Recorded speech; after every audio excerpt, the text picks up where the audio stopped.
Hi everyone, nice to see you again. How's your week? Welcome back to Pacific Front Channel, a YouTube channel where I talk and discuss military topics and equipment, especially for Indonesian Armed Force. Tire is probably part of the car that is least maintained and often overlooked. And when it's being neglected for so long, it can cause a lot of troubles. I'm sure you have at least one or two experience with flat tire and puncture. I experienced it dozens of times with my motorcycle, and it really pissed me off if it happened when I was in the middle of nowhere. Today, I want to talk about cool innovation made by Indonesian Armed Force, particularly in tires technology for land vehicles.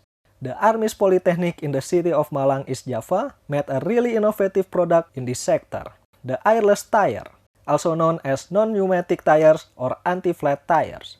What is it? What does it look like? And what is the benefit for military application? Let's talk about it a little bit in today's video. Stay tuned.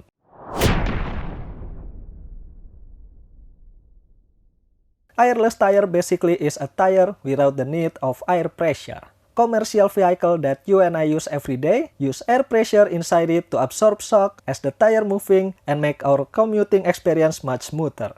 But conventional tire have some inconvenience. It needs an ideal amount of air pressure that has to be checked regularly, and it's vulnerable to puncture, flat, even blows out. It can be really dangerous, especially if you are driving at high speed. According to the US National Highway Traffic Safety Administration, there are 738 vehicle traffic fatalities in 2017 in tire-related crashes. Airless tire overcome this inconvenience by removing the needs of air pressure and replacing it with a series of polymer spokes like webs or honeycombs. In 2017, personnel from the Army's Polytechnic in Malang started the development of airless tire as well, but their first prototype is far from success. Limited experience and knowledge about the material are the issues. Furthermore, it was made manually by hand, so the result was not precise and uneven. But that was part of the development process. Since then, they keep improving their research and manufacturing method. And I think we can agree from this video that they have succeeded. They also said that their tire is resistant to 556mm bullet too. The Army is not the only one who makes the airless tires. There are other players, and much bigger ones, who develop it as well.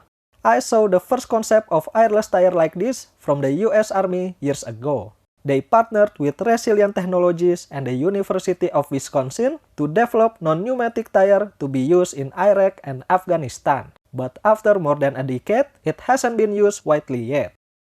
NASA has been developing airless tire for space exploration for decades too. Because you know, there is no air in the moon and Mars, so conventional tire are useless. We can see their first product in Apollo 15 lunar roving vehicle made by Boeing, and a couple of decades later with the Mars rover. Besides for military and space exploration, airless tire is also being developed for the commercial market as well. Several tire manufacturing companies like Dunlop, Bridgestone, and Michelin have their own concept of air-free tires. Although Dunlop and Bridgestone tire are still in development process, Michelin already launched and marketed an airless tire for small construction vehicles called Twill. And together with General Motors, they plan to launch the same concept for passenger vehicles called Aptis, unique puncture-proof tire system in 2024.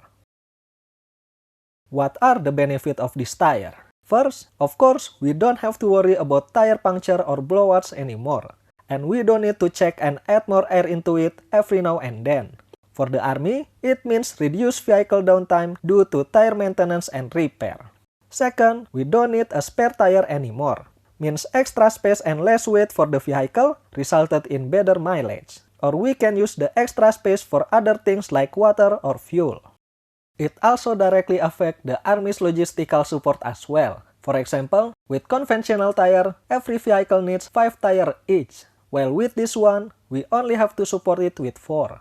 Multiply that with every 4-wheeled vehicle that the Army have, we just save a considerable amount of logistics and of course, money.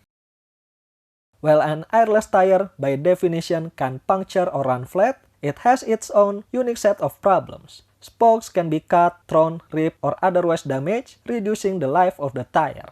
One of the major issues is the potential debris to become lodged in the spokes. Hard objects like rocks, sands, mud, or snow could clog the tire and damage the spoke if caught up inside, causing the wheels to become unbalanced.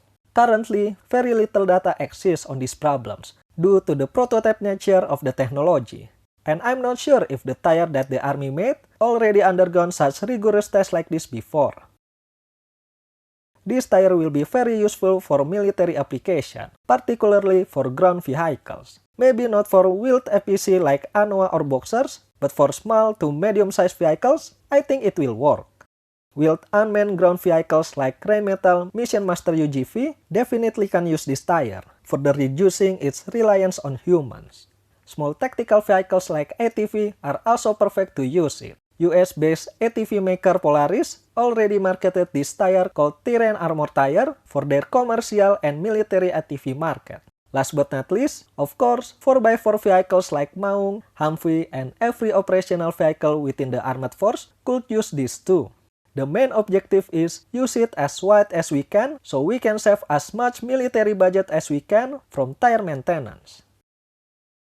In my opinion, airless tire have a promising future for military application, but more research should be done before it can enter military service.